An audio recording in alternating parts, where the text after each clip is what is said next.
welcome to our education classes.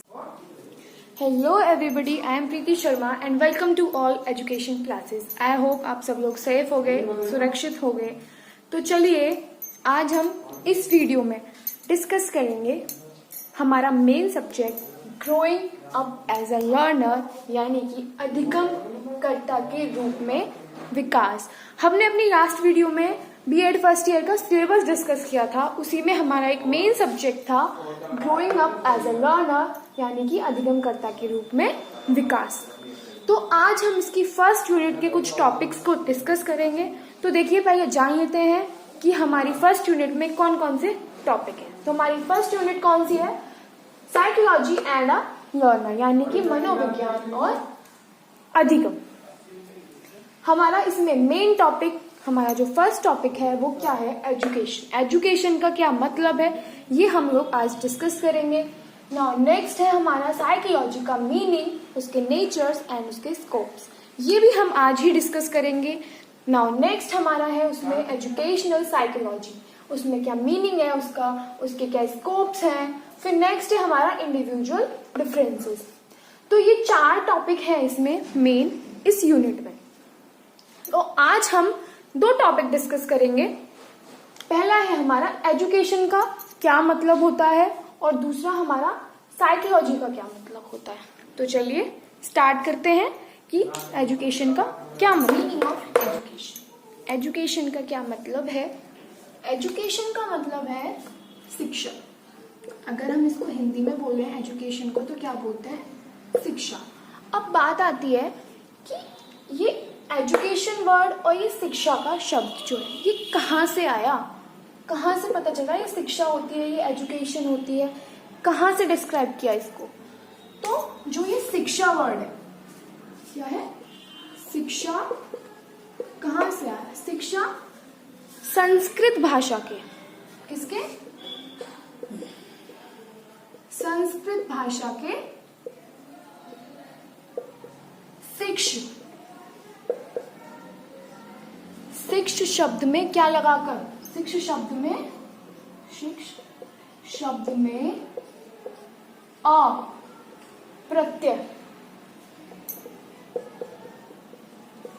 प्रत्यय लगाकर क्या बना?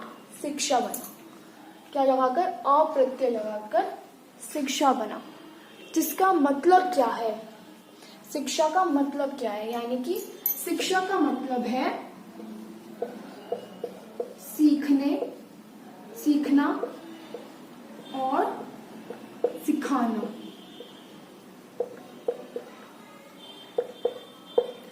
शिक्षा का क्या मतलब हुआ? शाब्दिक अर्थ जो हुआ वो क्या है? शिक्षा का अर्थ है सीखना और सिखाना, यानी कि सीखने और सिखाने की प्रक्रिया को हम क्या बोलते हैं? शिक्षा बोलते हैं. एक छोटी सी लाइन में अगर हम इसको डिस्क्राइब करें या इसको डिफाइन करें तो क्या बोलेंगे? शिक्षा एक ऐसा क्या है? प्रोसेस है जिसमें हम सीखना और सिखाना दोनों क्या होते हैं? निहित होते हैं. शिक्षा सीखने और सिखाने की क्या है? प्रक्रिया है.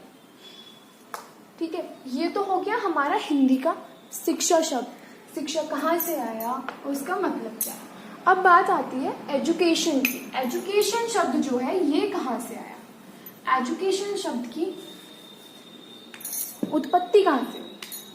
एजुकेशन शब्द आया लैटिन भाषा से. कहाँ से? लैटिन भाषा से. लैटिन भाषा के किसके?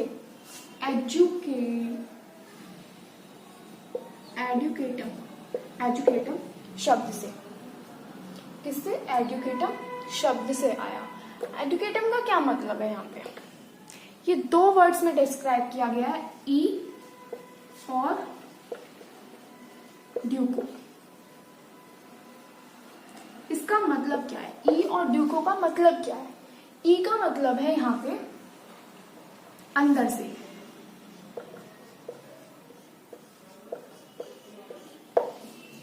ई का मतलब क्या है यहाँ पे? अंदर से. अंदर से का क्या मतलब है? अभी आप समझोगे कि अंदर से क्या है. फिर ड्यूको का अर्थ है, ड्यूको का क्या मतलब है? अंदर से बाहर आना या आगे बढ़ना।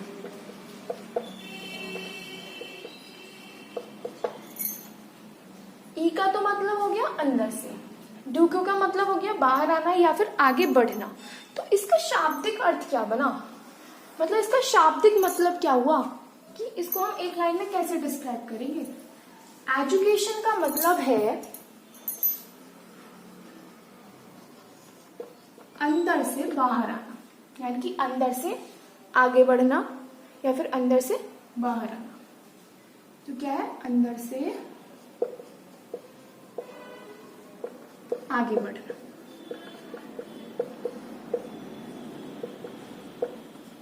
अब बात आती है अंदर से आगे कैसे बढ़े हम, है ना, अंदर से आगे कैसे बढ़ोगे। तो आज हम वही डिस्कस करेंगे। जो व्यक्ति है, जो बच्चा है, उसकी जो आंतरिक शक्तियां हैं उनको बाहर निकालना ही क्या होता है, अंदर से आगे बढ़ना। ठीक है, एक अगर इसको एक डेफिनेशन के तौर पे लिखते हैं तो क्या आता है, एजुकेशन शब्द का प्रयोग व्यक्ति या फिर बालक की जो आंतरिक शक्तियां हैं उनको बाहर निकालना, उनको प्रकट करना ही क्या है, एजुकेशन है। किसमें, एक विकसित रूप में प्रकट करना ही क्या है, एजुकेशन।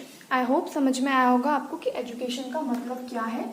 एजुकेशन ऐसी प्रक्रिया है जो बच्चे की या व्यक्ति की आंतरिक शक्तियों को, आंतरिक विशेषताओं को क्या करती है, बाहर निकालती है, एक इसमें वास्तविक रूप में, एक विकसित रूप में। इसीलिए हम इसको क्या बोलते हैं, एजुकेशन। एजुकेशन हम इसलिए बोलते हैं अंदर से बाहर आना या आगे बढ़ना। ठीक है, अब नेक्स्ट आता है हमारा, मैंने डेफिनेशंस दिए हैं अलग अलग। तो इसमें सबसे पहले जो आते हैं हमारे, वो आते हैं महात्मा गांधी।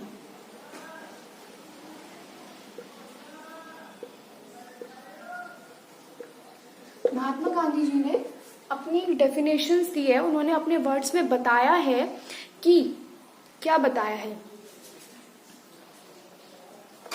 शिक्षा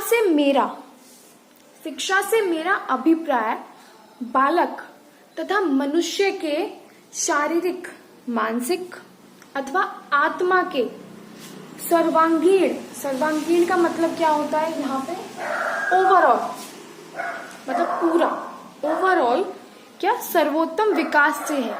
मतलब वो कह रहे हैं ये कि जो बच्चा है, जो मनुष्य है, जो बालक है, उसका जो शारीरिक, मानसिक और आत्मा के पूरे ओवरऑल सर्वोत्तम विकास से उनका मतलब कि शिक्षा एक ऐसा प्रोसेस है जिसमें हमारा शारीरिक विकास भी होता है, मानसिक विकास भी होता है।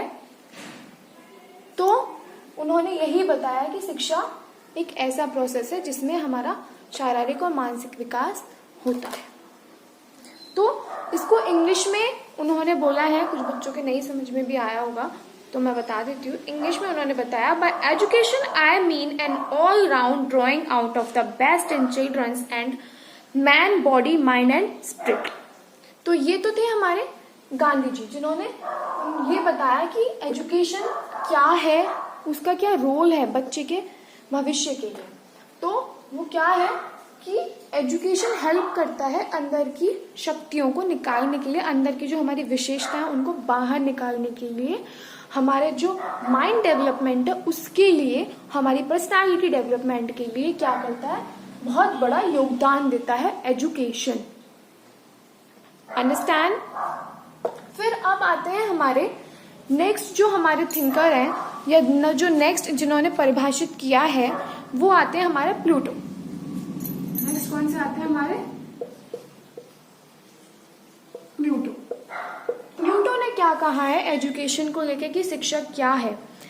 उन्होंने कहा है शारीरिक, मानसिक तथा बौद्धिक, शारीरिक, मानसिक तथा बौद्धिक विकास की ही प्रक्रिया को हम क्या बोलते हैं, शिक्षा बोलते हैं।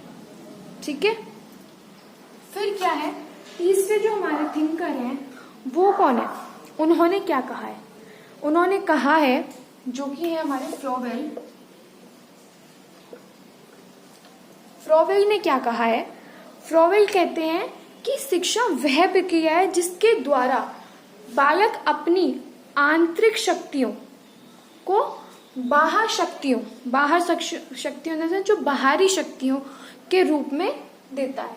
मतलब इनका कहने का ये है कि बच्चे की जो आंतरिक शक्तियां होती हैं, जो अंदर की जो क्रिएटिविटी होती है, अब मानो मैं एग्जाम्पल के थ्रू आपको समझाती हूँ इनका मतलब कि मैं आर्ट्स में बहुत अच्छी हूँ और मैं वो बाहर मतलब कैसे लेके आऊँ उस चीज़ को, मुझे समझ नहीं आ रहा। तो एजुकेशन हमारी हेल्प करती है, शिक्षा हमारी हेल्प करती है उस क्रिएटिविटी को बाहर निकालने के लिए, कि हम उस क्रिएटिविटी को कैसे परफॉर्म करें या कैसे उसको बाहर निकालें।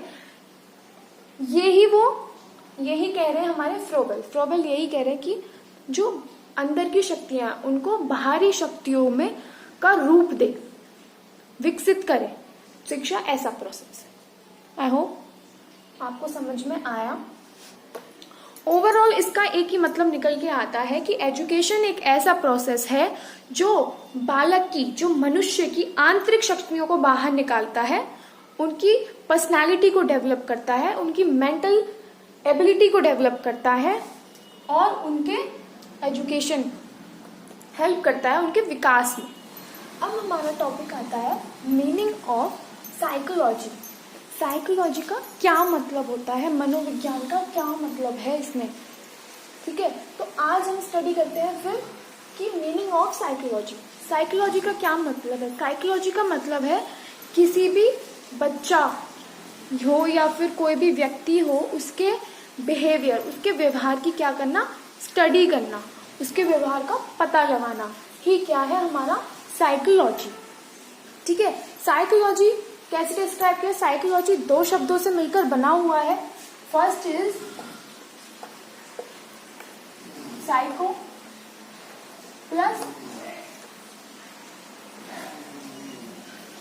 प्लस आपका लोगस।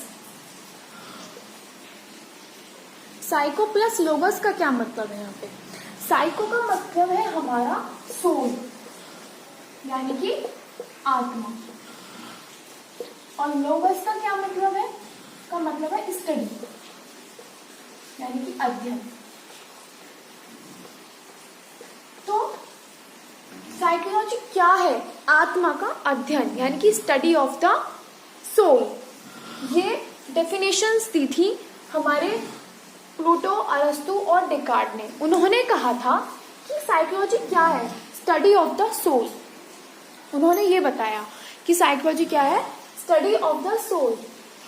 कि एक पर्टिकुलर बच्चा है, उसकी जो सोल है, उसकी जो आत्मा है, उसका अध्ययन ही क्या है? साइकोलॉजी। बट नहीं, एक टाइम तक तो ये चला कि हाँ कि साइकोलॉजी जो है वो क्या है? आत्मा का अध्ययन है। बट कुछ टाइम के बाद इसको निग्लेक्ट कर दिया गया कि आत्मा का अध्ययन वो कैसे हो सकती है, आत्मा का अध्ययन पॉसिबल हो ही नहीं सकता, आत्मा को कैसे डिस्क्राइब करोगे आप। तो इसीलिए इनका जो इन्होंने बोला था कि साइकोलॉजी क्या है? स्टडी ऑफ द सोल, तो इनको निग्लेक्ट कर दिया गया था एक टाइम के बाद कि नहीं, कि साइकोलॉजी आत्मा का अध्ययन नहीं है, ये स्टडी ऑफ द सोल नहीं है। क्यों? क्योंकि हम इसको डिस्क्राइब नहीं कर सकते, इसके हम पता नहीं लगा सकते कि आत्मा का अध्ययन कैसे है, आत्मा की हम कैसे व्याख्या कर सकते हैं, आत्मा को हम कैसे पता लगा सकते हैं कि उसकी आत्मा क्या है, क्या चाहती है, क्या नहीं चाहती, तो कैसे पता चलेगा। तो वो यही है कि स्टडी ऑफ द सोल को क्या किया? निग्लेक्ट कर दिया गया। उसको कुछ टाइम तक तो वो रहा, परिभाषित किया गया था उसको, लेकिन कुछ सही शब्दों में उसको परिभाषित नहीं किया गया, इसलिए उसका क्या कर दिया? उसको निग्लेक्ट कर दिया। फिर बात आती है कि उसके बाद फिर हम साइकोलॉजी को कैसे डिस्क्राइब करेंगे कि साइकोलॉजी आखिर है क्या, ठीक है। मैं आपको बताती हूँ, साइकोलॉजी दार्शनिक दर्शन शास्त्र का ही एक पार्ट है। दर्शन शास्त्र में ही ये सम्मिलित था, दर्शन शास्त्र की ही ये एक शाखा है, ठीक है। एक टाइम के लिए दर्शन शास्त्र की ये शाखा थी, बट कुछ टाइम के बाद इसने अपने आप को दर्शन शास्त्र से क्या कर लिया? अलग कर लिया, एक अपना एक अलग विषय बना लिया, एक पर्टिकुलर प्लेस बना लिया। तो जो कि आज हम पढ़ते हैं साइकोलॉजी, यानी कि psychology in the sense psycho आत्मा और लोगस जो बताया गया था अध्ययन, स्टडी ऑफ द सोल। तो स्टडी ऑफ द सोल मैं आपको अभी बताया मैंने कि इसको एक टाइम के बाद निग्लेक्ट कर दिया गया था कि नहीं ये सही नहीं है। फिर बात आती है कि फिर और क्या है साइकोलॉजी, क्या मतलब है इसका। फिर एक थिंकर थे, उन्होंने बोला कि साइकोलॉजी क्या है, स्टडी ऑफ द माइंड। उन्होंने बिल्कुल ही निग्लेक्ट कर दिया कि साइकोलॉजी जो है स्टडी ऑफ द सोल नहीं है। उन्होंने बोला नहीं, स्टडी ऑफ द माइंड है, मन का चिंतन है, माइंड का चिंतन है। तो माइंड का चिंतन कैसे है, वो हम उसको स्टडी कैसे करेंगे। एक टाइम तक ये चला कि जो साइकोलॉजी है वो क्या है, मन का चिंतन है, हमारा माइंड का चिंतन है। तो ये भी एक टाइम के बाद इसमें भी वर्क करना बंद कर दिया कि हम मन का चिंतन कैसे होगा, मन को कैसे डिस्क्राइब करेंगे कि उसका मन क्या है। एक व्यक्ति का मन है, दूसरे व्यक्ति का कुछ और मन है, तीसरे व्यक्ति का कुछ और मन है, पर्टिकुलर एक इंसान का तो सेम नहीं हो सकता ना। तो हम मन को कैसे डिस्क्राइब करेंगे, स्टडी ऑफ द माइंड कैसे डिस्क्राइब करेंगे कि हाँ ये मन का ही चिंतन है, ये माइंड का ही चिंतन है। तो फिर एक टाइम के बाद इसको भी क्या कर दिया, निग्लेक्ट कर दिया। हालांकि ये जो था ये तो सबसे ज्यादा फेक था कि स्टडी ऑफ द सोल है। फिर उसके बाद जो ये आया स्टडी ऑफ द माइंड, कुछ हद तक था बट इसका भी कुछ मीनिंगफुल अर्थ नहीं निकल के आया, इसका भी कुछ मीनिंगफुल मतलब नहीं निकल के आया कि आखिर में ये है क्या। ठीक है, फिर उसके बाद एक स्टेटमेंट और आई, इसको भी निग्लेक्ट कर दिया स्टडी ऑफ द माइंड को। फिर उसके बाद एक स्टेटमेंट और आई कि स्टडी क्या है, वो साइकोलॉजी क्या है, स्टडी ऑफ कॉन्शियसनेस। स्टडी क्या है, कॉन्शियसनेस यानी कि चिंतन। चिंतन क्या होती है, चिंतन या कॉन्शियसनेस यानी कि चिंतन नहीं, सॉरी, चेतना। अगर कोई व्यक्ति है, उसके सडनली उसके माइंड में कोई थॉट आया, अब मान लो ये व्यक्ति है, इसके माइंड में फटाफट से कोई थॉट आ गया, तो वो क्या है, वही हमारी साइकोलॉजी है। उस टाइमिंग पे जो वो प्रोसेस कर रहा होगा, जो वो वर्क कर रहा होगा, वो क्या है, साइकोलॉजी है। हम इसको कैसे डिफाइन कर सकते हैं कि वही साइकोलॉजी है, उस पर्टिकुलर स्टेटमेंट में, उस पर्टिकुलर माइंड में जो वो चल रहा है उसका क्या सेम वही दूसरे इंसान के माइंड में भी चल रहा होगा, ये हम कैसे डिस्क्राइब करें। जिस स्पीड से वो वर्क करता है या जिस स्पीड से वो सोचता है, क्या वही स्पीड से वो दूसरा पर्सन जो है क्या वो सोचता होगा, नहीं। तो ये डिफाइन किया था कि स्टडी ऑफ द कॉन्शियसनेस क्या है, ये इन्होंने बताया था विलियम जेम्स, विलियम वुड और जेम्स सुली। इन्होंने बोला था कि स्टडी ऑफ कॉन्शियसनेस क्या है, यही है साइकोलॉजी। साइकोलॉजी का मतलब है स्टडी ऑफ कॉन्शियसनेस। बट कैसे, हाउ एक पर्सन दूसरे पर्सन के same as it is work कैसे कर सकता है, कैसे वो सोच सकता है, उसकी जो चेतना है, उसका जो उसने सोचा है, क्या सेम वही पर्सन उस वर्क को सेम स्पीड पे या उसी माइंड की जो उसकी जो कंडीशन है उस पे करेगा, नहीं करेगा। तो एक टाइम के बाद फिर इसको भी क्या कर दिया, निग्लेक्ट कर दिया। बट सबसे पहले था हमारा study of the soul. Study of the soul में हम आत्मा का अध्ययन नहीं कर सकते, हम उसको आत्मा को कैसे डिस्क्राइब कर सकते हैं, कैसे उसको डिटरमाइन कर सकते हैं। ठीक है, तो फिर उसके बाद आया study of the mind. Mind का कैसे हम उसको डिफाइन कर सकते हैं, मन का कैसे अध्ययन हो सकता है बच्चे, क्योंकि मन तो वैसे भी चंचल होता है, सब लोग बोलते हैं। ठीक है, तो वो हम हर बच्चे का अलग अलग है, तो हम हर बच्चे का एक जैसा तो मन नहीं हो सकता। तो हम इसको कैसे बोल सकते हैं कि साइकोलॉजी क्या है, मन का अध्ययन, नहीं बोल सकते हम इसको। फिर नेक्स्ट आता है कॉन्शियसनेस। कॉन्शियसनेस कैसे, एक पर्सन जो वर्क कर रहा है क्या वो दूसरा person same as it is उसी कंडीशन में वर्क करेगा, नहीं करेगा, बिल्कुल भी नहीं करेगा। तो एक टाइम के बाद इसको भी क्या कर दिया, निग्लेक्ट कर दिया। फिर एक बात आती है कि स्टडी ऑफ द बिहेवियर, कि साइकोलॉजी क्या है, स्टडी ऑफ द बिहेवियर। ये किसने दिया था, ये वॉटसन ने, वुडवर्थ ने और स्किनर ने कहा था कि साइकोलॉजी है स्टडी ऑफ द बिहेवियर। मतलब बिहेवियर मतलब व्यवहार, व्यवहार का अध्ययन ही क्या है, हमारा साइकोलॉजी है। तो ये स्टेटमेंट जब उन्होंने परिभाषित किया तो ये स्टेटमेंट चला, ये स्टेटमेंट आज भी है। तो हमारा जो साइकोलॉजी है वो क्या है, वो है study of the behaviour. Psychology को हम लोग क्या बोलते हैं, स्टडी ऑफ द बिहेवियर, यानी कि व्यवहार का अध्ययन। हम इसमें क्या करते हैं, साइकोलॉजी में हम यही तो करते हैं। दूसरा, जो हमारा बच्चा है उसके व्यवहार को अध्ययन करके उसमें क्या करते हैं, उसकी जो कमियां होती हैं उनको दूर करते हैं। तब तक उसका व्यवहार नहीं पता चलेगा तो हम उसकी कमियों को कैसे दूर करेंगे। तो साइकोलॉजी क्या है, स्टडी ऑफ द बिहेवियर। ठीक है, हमें उसका व्यवहार पता है, हम उसके अकॉर्डिंग उससे वर्क कराएंगे, उसका अध्ययन कराएंगे, उसे एजुकेशन देंगे।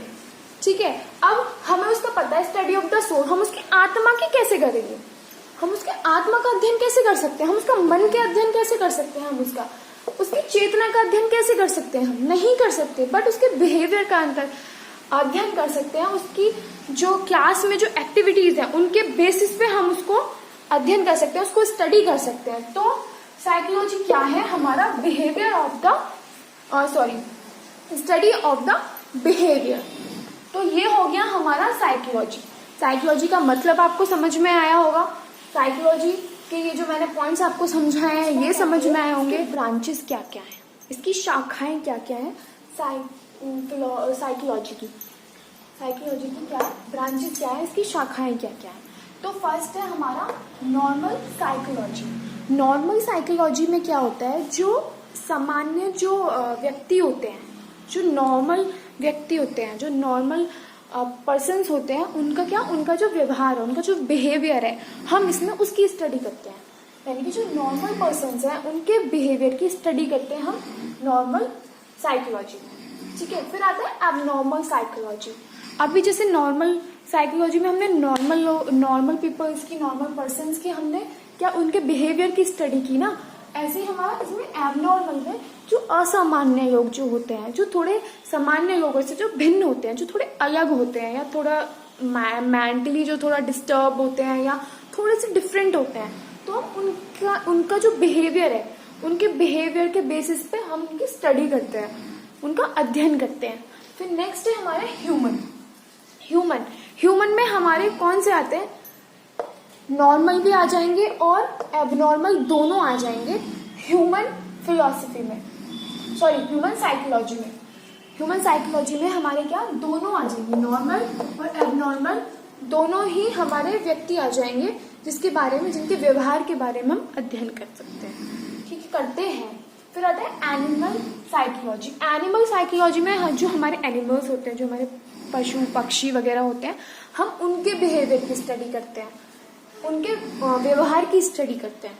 ठीक है, फिर नेक्स्ट है हमारा चाइल्ड साइकोलॉजी। चाइल्ड साइकोलॉजी में जो बच्चे हैं, जो बाल अवस्था है, उसमें हम उन बच्चों के जो व्यवहार है, बाल अवस्था में जो बच्चों का जो व्यवहार है, जो बिहेवियर है, हम इसमें क्या करते हैं, बच्चों के बिहेवियर आता है हमारा एडोलसेंट क्या होता है, एडोलसेंट कौन से बच्चे होते हैं, एडोलसेंट क्या होता है, एडोलसेंट चाइल्ड के बाद क्या होते हैं, एडोलसेंट एज होती है हमारी। एडोलसेंट जो बच्चे होते हैं, जो हमारे 15 to 20 या 18 तक के जो बच्चे होते हैं, वो आते हैं हमारे एडोलसेंट में। तो उनका जो बिहेवियर है, उनकी जो सोच है, उस पर जो हम स्टडी करते हैं, उनके जो बिहेवियर की स्टडी करते हैं, उसको हम बोलते हैं एडोलसेंट साइकोलॉजी। फिर नेक्स्ट आता है हमारे एडल्ट्स तो आप सब लोग जानते होंगे। इसमें हम क्या करते हैं, जो एडल्ट पर्सन है, जो थोड़े यंग है, अब जो 20 क्रॉस्ड है, हम उन लोगों की स्टडी करते हैं, उनके बिहेवियर की स्टडी करते हैं।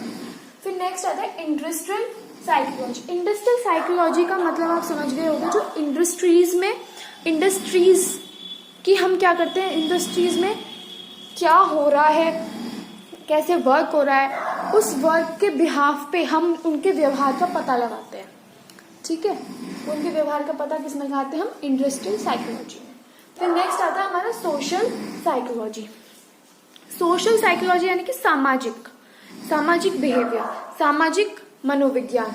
सामाजिक का मतलब जो समाज में जो चल रहा है, वो हम किसके बेसिस पे पता लगाते हैं, व्यवहार के, समाज का व्यवहार कैसा है, कैसा वो कर रहे हैं, क्या काम कर रहे हैं, समाज की एक्टिविटीज क्या है, उनके बेसिस पे उनके बिहेवियर की हम लोग स्टडी करते हैं। फिर आता है हमारा मिलिट्री तो आप सबको पता होगा, जो सैनिक वगैरह होते हैं तो वो किस तरह से वर्क करते हैं, अपना वर्क परफॉर्म करते हैं, उनका क्या बिहेवियर है, उनके क्या रूल्स रेगुलेशंस है, उनका क्या रूटीन है, उस बेसिस पे हम उनके बिहेवियर की स्टडी करते हैं।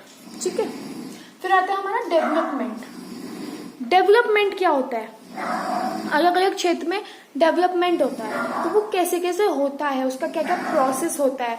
तो अलग अलग क्षेत्र में जो डेवलपमेंट होगा, उसका जो प्रोसेस होगा, उस बेसिस पर हम उसकी क्या करेंगे, स्टडी करेंगे व्यवहार की, उसके बिहेवियर की स्टडी करेंगे कि किस फील्ड में किस तरह से वो वर्क हो रहा है, उसके अकॉर्डिंग हम उसके व्यवहार का पता लगाएंगे। फिर नेक्स्ट आता है हमारा इंडिविजुअल। इंडिविजुअल यानी कि इंडिविजुअल तो आप सब जानते हैं कि हम इसके अंतर्गत हम क्या करते हैं, व्यक्ति के इंडिविजुअल व्यवहार का, व्यक्तिगत व्यवहार का पता लगाते हैं। जो पर्सन का जो व्यक्तिगत व्यवहार है, उसका व्यक्तिगत व्यवहार कैसा है, क्या है, तो इसके अंदर हम उसके व्यक्तिगत व्यवहार की स्टडी करते हैं। फिर नेक्स्ट आता है हमारा educational philosophy psychology. Educational psychology क्या है? इसमें हम शिक्षा के क्षेत्र में हम इसमें बिहेवियर की स्टडी करते हैं, व्यवहार का पता लगाते हैं। ठीक है, शिक्षा के क्षेत्र में मनोविज्ञान की क्या करना, मनोविज्ञान का अध्ययन करना शिक्षा के क्षेत्र में। आई होप आप सब लोगों को मेरी वीडियो, मेरा पढ़ाना अच्छा लगा हो, तो प्लीज मेरी वीडियो को लाइक कीजिएगा, शेयर कीजिएगा, सब्सक्राइब कीजिएगा, और इससे रिलेटेड अगर आपको कोई भी डाउट है, कोई भी क्वेरी है, तो प्लीज कमेंट बॉक्स में आप मुझे बताइए। मैं आप उस प्रॉब्लम को, उसका सोल्यूशन निकालने की कोशिश करूंगी। So thank you so much. घर पे रहिए, सुरक्षित रहिए।